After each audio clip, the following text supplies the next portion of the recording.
Well, the short answer is it depends what you mean by future-oriented. Of course, there is a sense in which INFJs are not particularly future-oriented, and there's a sense in which they're highly future-oriented.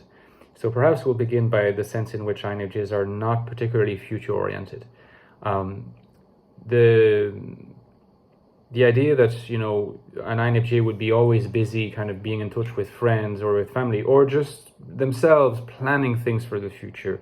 You know, I'm going to do this next month, and in 3 months' time I'm going to be doing that, and in 5 months or 6 months' time I'm going to be doing that, and they have like a kind of calendar that's full of activities planned out, and you know, or perhaps, you know, I'm going to be writing this book then, and that just doesn't happen. Like, you'll see that with ENFJs, I think, because FE and T too, but you know, T and FE are kind of equal in that respect.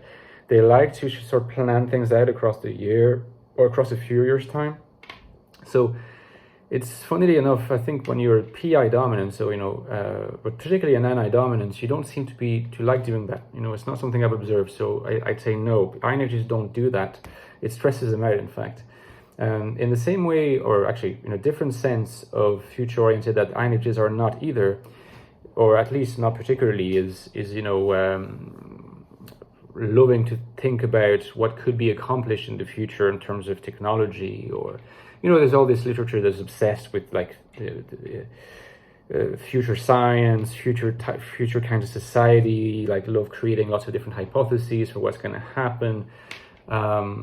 They love making predictions, those kinds of studies. They you know, just imagine crazy stuff, and people love reading that stuff. It's kind of at the, you know, often it's at the kind of frontier with science fiction. Well, that kind of stuff, you know, it's interesting, but it doesn't seem to be a very INFJ thing. Could be a slightly more INTJ thing, but not so much an INFJ thing. Something I've observed.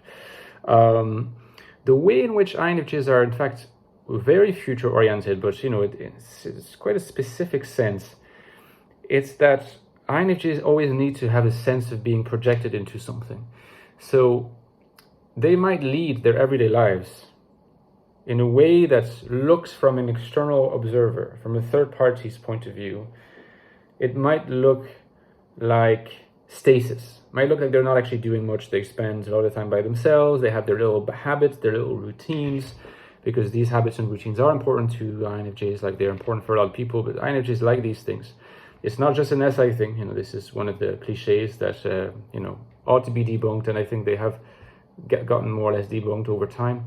So INFJs like their routines, they like to have a predictable life, everyday life, the things they do, but it always has to be viewed from a larger point of view, as a kind of chapter and a narrative of where they are headed towards. But that kind of chapter and that kind of narrative never gets too detailed.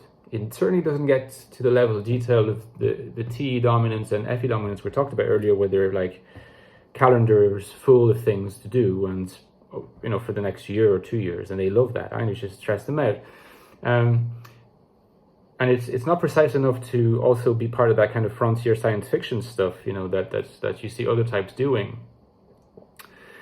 It just has to show that there is movement, that there is something happening, that there's something going on. That INFJs need to have the rough notion that they started from a particular place in the past. This is where they are in the present as a reflection of how far they got. And this is where they are headed into the future. They need to have a sense of movement. They need to have a sense of direction, but over long stretches of time, not short stretches of time. They don't have a lot of flexibility about that. That's why I'm talking about narratives and chapters. I've been a fan of the concept of narrative recently, and you know, this is probably coming across in my words, in my videos, but they need to be headed somewhere that they're not currently at, right? They need to know, even if in practice not much changes, because often that's what happens, not much changes, at least in their minds, this is where they will be. Sometimes that remains at the level of their minds, but it doesn't matter, because it just has to exist in their mental landscape, in their mindscape. And that's the way in which INFJs are future-oriented. They, if you like to use maybe vocabulary from the Ecstatic Soul, this book, my first book on the INFJ, you can still get it below, links are all below. In a sense, the future orientedness of the INFJ it's an existential mode. It's part of their existential constitution. They're projected into the future. But it's not necessarily something that happens at the level of conscious ideation, and it doesn't necessarily yield precise fruits as to what the future will look like or what they will be precisely doing. But they still have the ecstasy. Ecstasy means like outside oneself. And ecstatic soul means that. That's the future orientedness. I also have written a book called The Infinite Soul, which you can get, more recent, and focuses more on INFJ life in the modern world. Purposefulness, meaningfulness, a rich, significant, and diverse life in a world that is sometimes hostile to us. That's the book to get, and more on the peculiar kind of future orientedness of INFJs. I also have a Patreon page where you can click and support me anywhere from €3 a month. You'd be surprised how much that helps my channel and how it helps keep it afloat. So please consider helping if you haven't yet. Okay, see you guys soon and take care of yourself. Bye-bye.